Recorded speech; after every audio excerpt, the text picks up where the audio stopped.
তো নমস্কার বন্ধুরা, আশা করি সবাই ভালো আছেন। তো বন্ধুরা, এখন আমি যে ছবিটার বিষয়ে কথা বলবো, তো সেই ছবিটার নাম হলো মামা ভাগ্নে, যেখানে আমরা লিড চরিত্রে প্রসেনজিৎ এবং রঞ্জিত মল্লিককে দেখি।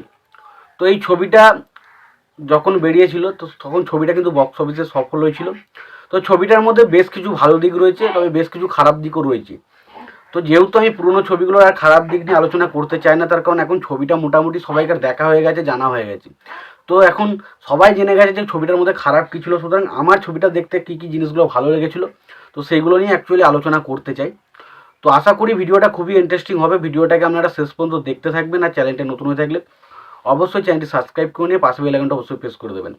এই যে মামা ভাগ্নে, অর্থাৎ প্রসেনজিৎ ভাগ্নে এবং রঞ্জিত মল্লিক মামা, এই ক্যারেক্টারের বন্ডিংটা দারুণভাবে ফুটে উঠেছিল ছবির মধ্যে।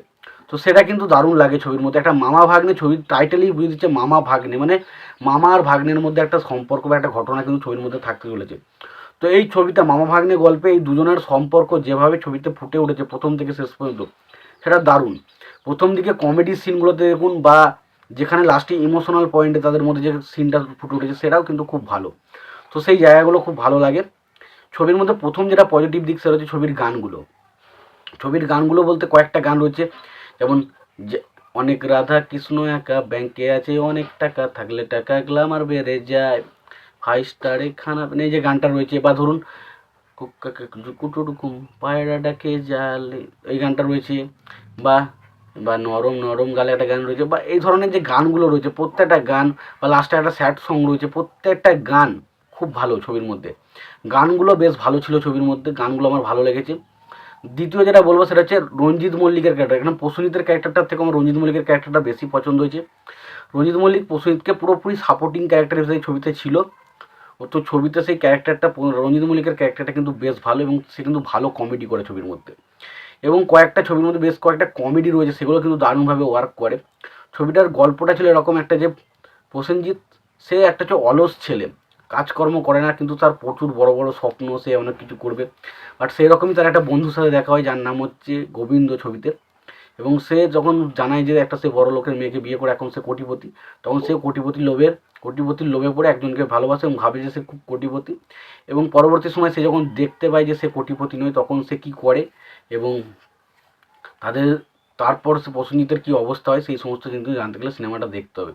তো সিনেমার মধ্যে সব ইমোশনাল কিছু পয়েন্ট রয়েছে যেগুলো বেশ ভালো, লাস্টের দিকে বেশ কিছু ইমোশনাল পয়েন্ট রয়েছে, বা প্রসেনজিৎকে যে জায়গাগুলো অপমান করবে সেই জায়গাগুলো একটু বেশ বেশ ইন্টারেস্টিং রয়েছে।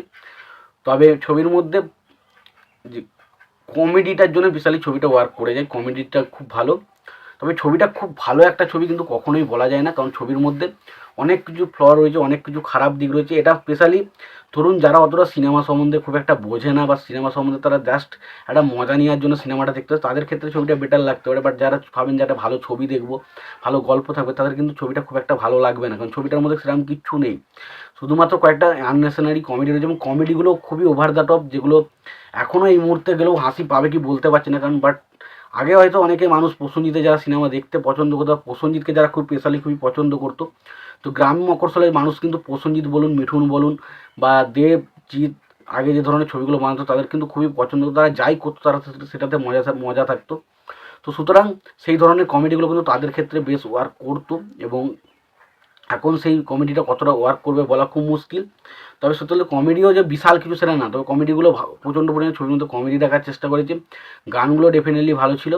রঞ্জিত রঞ্জিত মল্লিক প্রসেনজিতের মধ্যে কেমিস্ট্রিটা ভালোভাবে ফুটে ওঠে, এবং প্রসেনজিতের সাথে যে নায়িকার যে কেমিস্ট্রিটা সেটাও ভালো ছিল, এবং পাশাপাশি ছবির মধ্যে বেশ কিছু ইমোশনাল পয়েন্ট সেগুলো ভালো ছিল। বাকি কিন্তু ছবিটার মধ্যে আর বেশ কিছু আর কিছু খারাপ দিকের কিন্তু গাদা রয়েছে, তো সেগুলো নিয়ে আলোচনা করতে চাই না। বাট ছবিটা কিন্তু ওভারঅল যদি আমি বলি তো ডিসেন্ট একটা ছবি, মানে খুব খারাপ ছবিও বলা যায় না, আবার খুব ভালো ছবিও বলা যায় না, মোটামুটি একটা ছবি। তো তোমাদের কেমন লেগেছিলো ছবিটা তোমরা জানাতে পারো। তোমাদের এই ভিডিওটি পছন্দ হয়ে থাকে লাইক কমেন্ট শেয়ার করে দিও, আর চ্যানেলটা যদি নতুন হয়ে থাকো অবশ্যই চ্যানেলটি সাবস্ক্রাইব করে নিয়ে পাশে বেল আইকনটা অবশ্যই প্রেস করে দিও।